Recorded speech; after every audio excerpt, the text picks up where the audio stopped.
こんにちは、みどりです。ニュージーランドより発信しています。このチャンネルでは日常の困難を乗り越え、心穏やかな生活を目指す知恵を共有します。今回も心に響く話を短くお届けしようと思います。今回はした方がいい我慢とやめた方がいい我慢とがあるという話をしてみます。誰でも我慢することはあるでしょう。我慢することも時には必要です。我慢によりそれに見合うだけの素晴らしい結果を得ることもあります。一概に我慢は良いとか悪いとか言えなくても、出口が見えない我慢で我慢してもさほどいいことがない場合、このまま我慢を続けるのか考え直してもいいでしょう。昭和時代の日本に生まれた私は、我慢は美徳という文化の中で育ちました。我慢すれば立派だねと称えられます。我慢できなければ叱られて罰を食らうこともありました。我慢することはいいことだという信念が知らず知らずのうちに私の中に刷り込まれていきました。日本には石の上にも三年という言葉もあるくらいです。どんなに辛くても辛抱していればやがて何らかの変化があり、好転の芽が出ると信じる人も多いです。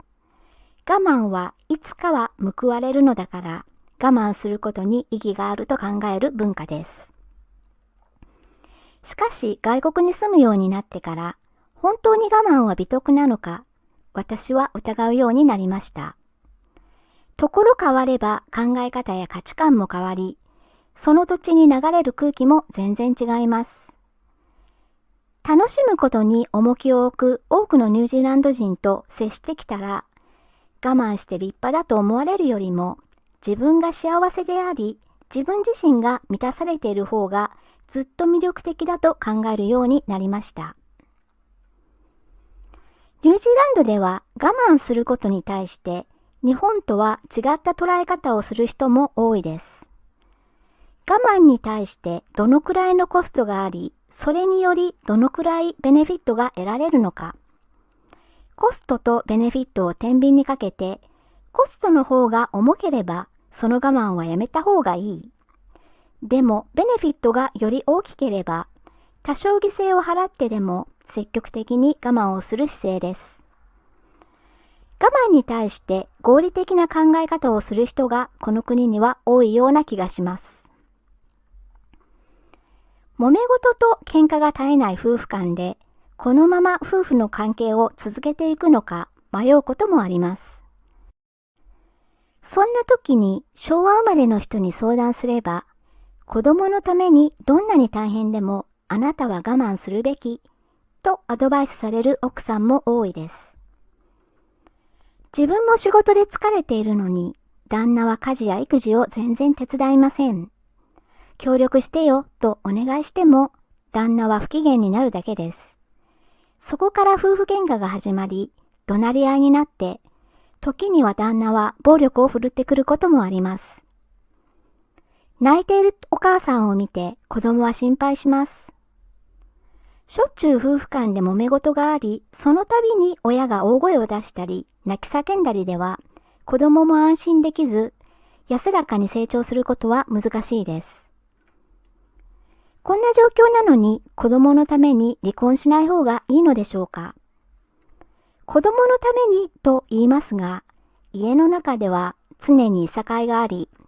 両親がしょっちゅう喧嘩ばかりをして、母親が殴られたり泣いている姿を見続けるのは、子供の立場からしてもかなり辛いことです。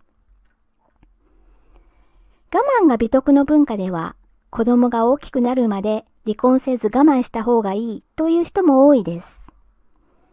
しかし、幸せに生きることに一番の重きを置く人には、この我慢は理解できないものです。離婚した結果、揉め事や喧嘩や言い争いから解放されて、穏やかな気持ちで生きる母親を見た方が、子供も安心できるのではないでしょうか。辛い辛いと不平不満でいっぱいで、暗い顔をした親の顔を見るよりも、明るく楽しく生きる親の姿を見た方が、子供としてもほっとできるし嬉しいものです。離婚するかしないかは様々な利害関係も絡んでおり、そんなにたやすく決められることではありません。しかし自分が我慢すれば子供のために良い結果となると信じて、自己犠牲を美徳として我慢をずっと続けていくのは疑問に思えます。ちょっと辛くても我慢をしたためにその後はすごく良いことが起きた。大きな充実感を得られたという場合は、頑張って我慢をしてもいいでしょう。我慢することにより得られることが我慢の辛さよりも大きければ我慢する価値はあります。でも何でもかんでも我慢することが立派だとは考えない方がいいです。我慢しても長い目で見て自分が思うほど幸せになれるわけでもない。我慢するばかりでさほど良いことはない。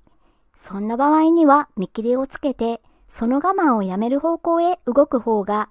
自分にとっても周囲の人たちにとっても望ましいです。我慢により自分の不満が大きく、いつも暗い顔をしてしんどそうであれば、悪い波動を周囲にまき散らして他人にも迷惑がかかります。自分が幸せでハッピーオーラを出していれば、近くにいる人たちにも幸せな気分にしてあげられます。今している我慢が耐え難いと感じたら、一度立ち止まって我慢のコストとベネフィットを冷静に考えてみるといいです。我慢が美徳の文化に育てば、自分が我慢すればという気持ちが自然と湧いてきます。でもよく考えれば、その我慢のコストばかりが大きく、得られるものが少なければ、思い切って我慢をやめた方が賢明です。自分が幸せになり満たされることを最重要課題にして、そのための我慢ならしてもいいです。でも単に自己犠牲で苦しむだけならば我慢する価値はありません。我慢が美徳のカルチャーでは自分が幸せになることをわがままで悪いことだと捉える人もいます。しかしまずは自分が満たされなければ近くにいる人を満たしてあげることも不可能です。自分が幸せになり満たされます。そしてその後に周囲の人々にも有り余った幸せを分けてあげれます。